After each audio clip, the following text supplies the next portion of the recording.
My name is Alvin, and today I'll be teaching you the basics of chess, how to move your pieces, and even two little techniques that some of you may not be aware of. This is for beginners who are looking to get into chess and play a lot more seriously, or just know how to play to have some good fun with a friend or two. Now, before we start, two things to make note of here. All these pieces sitting right here, they're in what we call the starting position.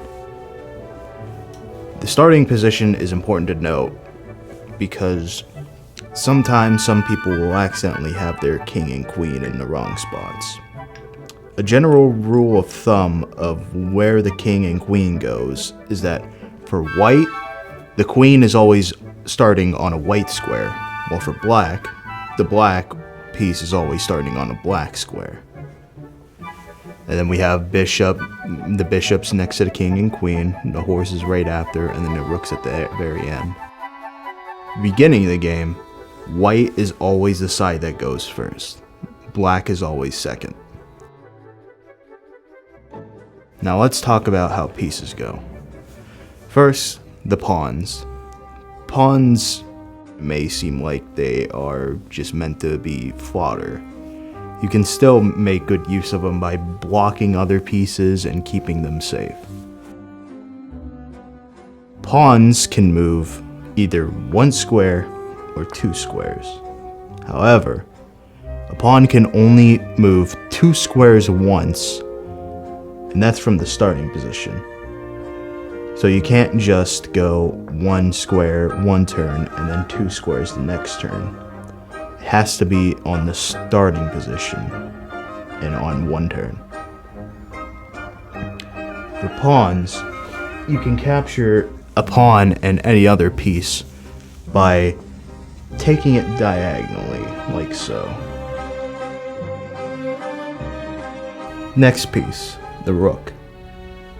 Rooks are unique in that, unlike pawns, they can move how many squares they want as long as they're not colliding into a piece of the same side. And it has to be a straight line. So they can move vertically, horizontally.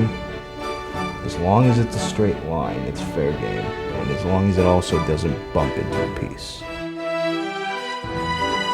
Knights are the only piece in the game that could jump over a piece. Like, say for example, most pieces who move forward, they wouldn't be able to move forward in this case.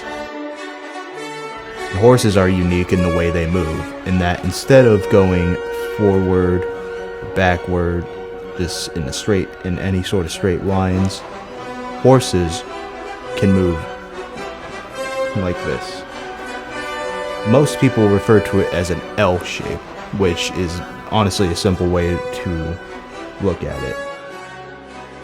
Bishops are like rooks, except instead of being constrained to moving in a straight line, they can move diagonally how many squares they can, as long as they aren't colliding into a piece.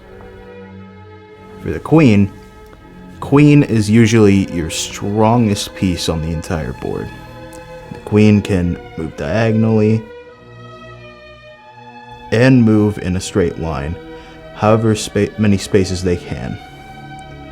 They can't move past pieces, unfortunately, that are on your side, but they're still pretty powerful and able to move basically anywhere you can move.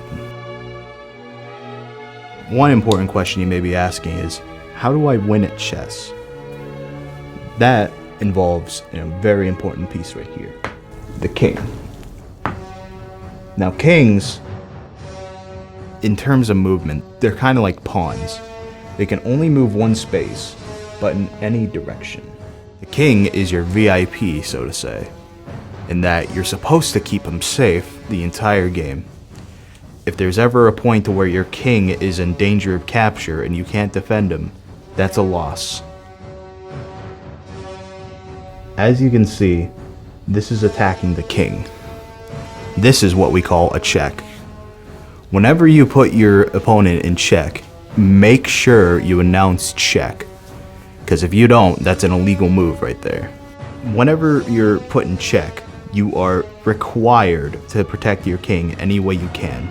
No matter what, you have to keep him safe. A checkmate is when you can't protect your king from anything. That's how every piece functions normally, but there's two other little things for you to learn about chess that you may not know. Let's say they pushed up a bunch of pieces and they want to put their king in a safe spot. When there's empty space in between a king and a rook, you can castle with them. This basically moves two pieces at once on a turn and puts your king in a safe spot, usually like this. As you can see, this gives a nice defensive backbone to your king here. It gives him some pawns to hide behind if necessary. It also keeps a rook by him to help keep him safe. Am I able to take this pawn right here? The answer is yes. That is a French move called en passant. How it works is that if your opponent's pawn gets next to yours and has done a 2-square move, you can take them like this. Now, it's important to note that this move is only possible the turn after they do this 2-square move.